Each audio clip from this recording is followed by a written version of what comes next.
Mēs tikko bijām antikvariātā. Man tur iepatikās viena glezniņa, kur es gribētu nopirkt, bet...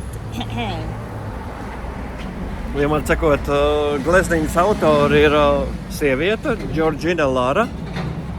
Un apmēram kaut kāds 18. gadsimts, laikam, kaut kā tā. Nu, jā, smuka.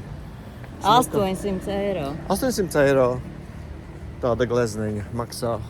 Nu, patiesībā sakot, Nu, adekvāti, jā. Viņi ir oriģināls. Viņi ir pēc izcelsmes angliete.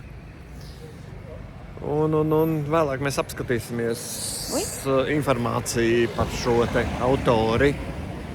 Jo, manuprāt, tajā laikā, tā teikt, sievietes gleznotājs ir Tratums, laikam, tas nav bieži dzirdēts. Jā, nu interesanti, jā, katrā ziņā. Labi.